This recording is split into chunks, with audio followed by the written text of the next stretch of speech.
Hi అండి అందరికీ. ఈరోజు వీడియోలో పులిహోర ఈజీగా ఇంట్లోనే ఎలా చేసుకోవాలో చేసి చూపించబోతున్నాను. నేనైతే ముందుగా ఒక 100 గ్రాముల చింతపండుని తీసుకొని నీట్గా ఒకసారి ఇలా కడుక్కొని దీన్ని అయితే నానబెట్టేసుకోండి. ఒక 10 నిమిషాల పాటు వేసుకొని ఒక 10 నిమిషాల పాటు పక్కన పెట్టేయండి. నేనైతే పులిహోర తాలింపు కోసం కొద్దిగా పచ్చిమిర్చి, ఒక కప్పు పల్లీలు, కొద్దిగా పోపు దినుసులు, కొద్దిగా ఎండుమిర్చి, కొంచెం కరివేపాకు తీసుకుంటున్నానండి. నేనైతే పులిహోర కోసం ముందుగానే రైస్ని ప్రిపేర్ చేసుకుంటున్నానండి. ఇలా కొద్దిగా పలుగ్గా ఉన్నప్పుడు వాష్ చేసుకోవాలి, లేదంటే అన్నం మెత్తగా అయిపోయి ముద్దయిపోతుంది. మనం ముందుగా నానబెట్టుకున్న చింతపండుని ఇలా ఒకసారి పిసుక్కొని దీన్ని ఫిల్టర్ చేసుకోండి.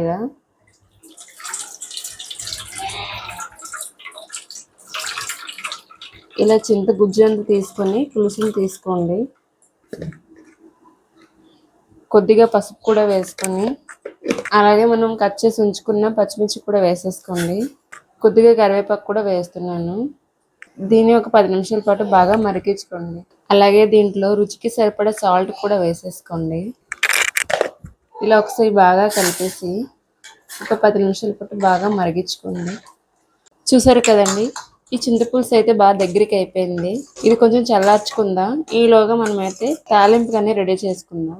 నేనైతే ఉడికించుకున్న అన్నాన్ని కూడా ఇలా చల్లార్చుకుంటున్నాను. ముందుగా ఒక ప్యాన్ పెట్టుకొని దాంట్లో కొద్దిగా ఆయిల్ వేసుకోండి. ఆయిల్ కొంచెం హీట్ అయ్యాక ఒక కప్పు పోపు దినుసులు, కొద్దిగా ఎండుమిర్చి వేసుకుని ఒకసారి ఇలా బాగా కలుపుకోండి. అలాగే దీంట్లో ఒక కప్పు పల్లీలు కూడా వేసుకుంటున్నాను. ఈ కొంచెం ఫ్రై అయ్యాక దీంట్లోనే కొద్దిగా కరివేపాకు కూడా వేసుకోండి. ఇలా ఒకసారి బాగా కలిపేసుకోండి. అలాగే దీంట్లో కూడా కొద్దిగా సాల్ట్ వేసుకోండి. ఆల్రెడీ మనం వేసుకున్నాం కాబట్టి కొంచెం వేసుకోండి. కొద్దిగా పసుపు కూడా వేసుకొని ఒకసారి ఇలా బాగా కలిపేసుకోండి. చూసారు కదా, ఇలా బాగా ఫ్రై అయిపోయాయి. దీంట్లోనే మనం చేసుకున్న చింతపులుసుని కూడా వేసేసుకుందాం. ఇలా వేసేసుకుని ఒకసారి బాగా కలిపేసుకోండి.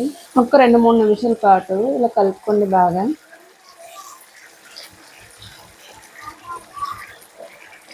ఒక 2 నిమిషాల తర్వాత స్టవ్ ఆఫ్ చేసేయండి. ఇలా కలిపేసుకొని మనం ముందుగా చల్లార్చుకున్న అన్నంలోకి వేసేసుకుందాం. ఇలా కొంచెం కొంచెం వేసుకొని ఇలా మెల్లగా కలిపేసుకోండి.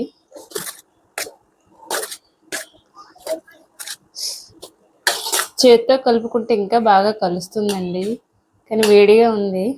ఇలా మిగిలింది కూడా వేసేసుకొని మొత్తం కలిపేసుకోండి. దీంట్లో చివరిగా కొద్దిగా పచ్చికరివేపాకు కూడా వేసుకొని కలుపుకున్నానండి. అంతేనండి, ఎంతో ఈజీ కమ్మటి పులిహోర రెడీ అయిపోయినట్టే. ఈ వీడియో కనుక మీకు నచ్చినట్లయితే లైక్ చేయండి, షేర్ చేయండి, అలాగే సబ్స్క్రైబ్ చేసుకోండి. Kitchen of Sandhya. Thank you for watching.